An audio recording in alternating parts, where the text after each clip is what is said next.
লাইফে কোনো দিন বিরিয়ানি খাইনি, সত্যি বলছি, মায়েরই বলছি, কোনো দিনও বিরিয়ানি খাইনি। আর রেস্টুরেন্টে কোনো দামি দামি বড় রেস্টুরেন্টে বসেও কোনো দিন খাইনি। পিৎজা তো এখন চোখের সামনেই দেখিনি। তো যাই হোক, এই না চাওয়া না পাওয়া জীবনে অনেক কিছু পাওয়ার ইচ্ছে আছে। খুব খুব ইচ্ছে আছে, ভীষণভাবে ইচ্ছে আছে যে কোনো দামি রেস্টুরেন্টে বসে বিরিয়ানি খাবো বা পিৎজা খাবো। তো যাই হোক, এই স্বপ্নগুলো, ড্রিমগুলো ছোটোখাটো, মানে তোমাদের কাছে হয়তো মনে হচ্ছে কিছু না, তুচ্ছ জিনিস, কিন্তু আমার কাছে বিশাল ব্যাপার। তো যাই হোক, আমাদের এখানে হয়তো অনেকে খায়, আমি সঠিক জানি না, আমি আমার কথাটাই বলছি, অন্যের কথা বলবো না। আমার ফ্যামিলিতে এখনও পর্যন্ত কেউ এগুলো ট্রাই করেনি, তাই আমিও হয়তো করিনি। তবে বরকে বলেছিলাম, ও রিসেন্ট কলকাতা গিয়েছিল, বলেছিলাম যে আমার জন্য একটা বিরিয়ানি প্যাকেট আনবে বা পিৎজা আনবে। ও বলেছিল হ্যাঁ, যদি পয়সায় কুলো আনবো।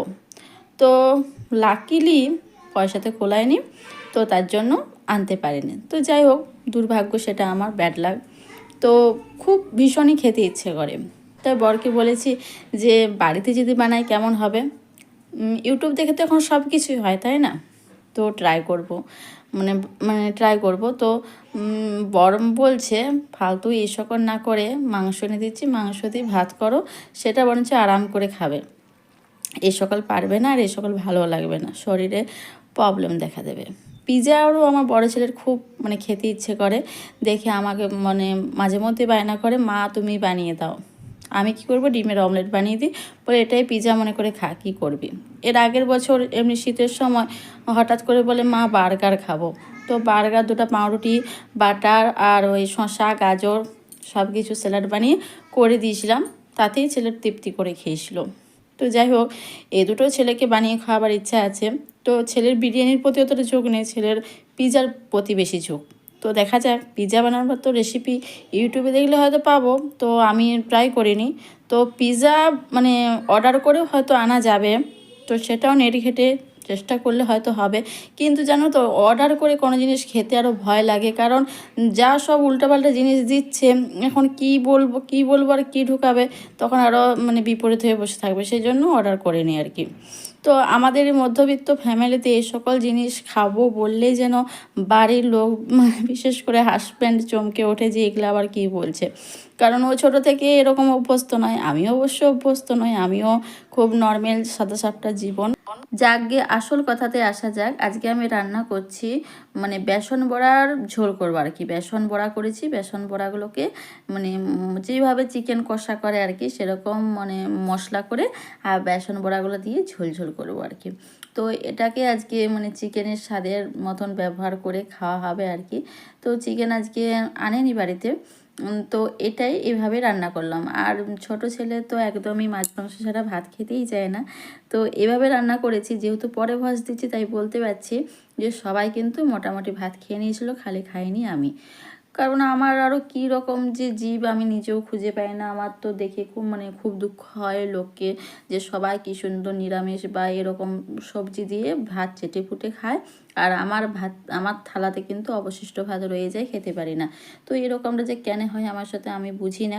কিন্তু যাই হোক, আমি মানে মোটামুটি অল্প দু খাবলের মতন ভাত খেয়েছি, বেশি ভাত খেতে পারিনি। কিন্তু বাড়ির সবাই খুব ভালো তৃপ্তি করে ভাত খেয়েছে, সবাই বললো রান্নাটা খুব ভালো হয়েছে। বেসন বড়ার ঝোলটা যেটা বানিয়েছিলাম সেটা মাছের ঝোলের থেকেও ভালো হয়েছিল। তো যাই হোক, আমারও খেতে ঝোলটা খুব ভালো লেগেছিলো, আমিও খুব চেটেপুটেই খেয়েছি, কিন্তু মানে ভাত খেতে পারিনি। মানে বেসন বড়ার ঝোলটা খেয়ে নিয়েছি, কিন্তু ভাত খেতে পারিনি, এটাই হচ্ছে প্রবলেম। আর আমার মানে নিরামিষ ভোজি হওয়ার খুব ইচ্ছা, যে আমি নিরামিষ ভোজি হয়ে যাব, নিরামিষ খাবার খাবো। কিন্তু আমারই এরকম জীব যে আঁশটা না পাতে না থাকলে ভাত খেতে পারি না। তো এটা কেন হয়, প্র্যাকটিক্যালি কী ব্যাপার আমি বৃত্তান্ত কিছুই জানি না। তো হয়তো কোনো দিন এটা ঠিক হয়ে যাবে, হয়তো আশা রাখি ভগবানের প্রতি। আর আমি খুব ভগবানে বিশ্বাসী, ভগবানকে খুব মানি, ভগবানকে খুব বিশ্বাস করি। হয়তো এটাও একদিন ঠিক হয়ে যাবে, এটা হয়তো আমার কোনো পরীক্ষায় নিচ্ছেন, হতেই পারে, সেটা বলতে পারছি না আমি সঠিকভাবে। তো যাই হোক, আমার রান্না প্রায় কমপ্লিটের মুখে। আর এখন শীতকালের বেলার জন্য রান্না করতে খুব মানে দেরি হয়ে যাচ্ছে, কারণ সকাল দিকে তো কোনো কাজেই করতে পারছি না, এতটা পরিমাণে ঠান্ডা। আর যেহেতু আমরা পুরুলিয়া ডিস্ট্রিক্টে থাকি, পুরুলিয়া ডিস্ট্রিক্টে বেশি ঠান্ডা, পুরুলিয়া ডিস্ট্রিক্টে এত ঠান্ডা, যারা যারা খবর দেখে তারা অবশ্যই বুঝতে পারছে পুরুলিয়া ডিস্ট্রিক্টে প্রচুর ঠান্ডা। আর এই মূলা শাক আজকে রান্না করবো না, তাই মূলা শাকগুলো ফেলে দিতে হবে আর কি, কারণ পাতাগুলো বুড়ো আর কি, ভালো নয়। শুধু শুধু কাটাকাটি করে রান্না করলে কেউ খাবে না, আর তা সেই কারণে বাড়িতে দিকে মানে ফেলে দেবো, আর ঘরে জহর করে রেখে কোনো লাভ নেই।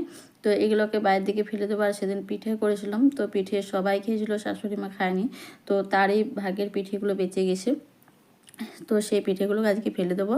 আর আমি মানে মানে আমি আর কি খুব অল্প খাবারই খাই, বেশি খাবার খেতে পারি না, আর যেহেতু বাসি হয়ে গেছে তাই ছেলেপুলে দিকেও দিয়ে নিই, তো সেই কারণে ফেলে দিচ্ছি। বাই, এটুকুই। সবাই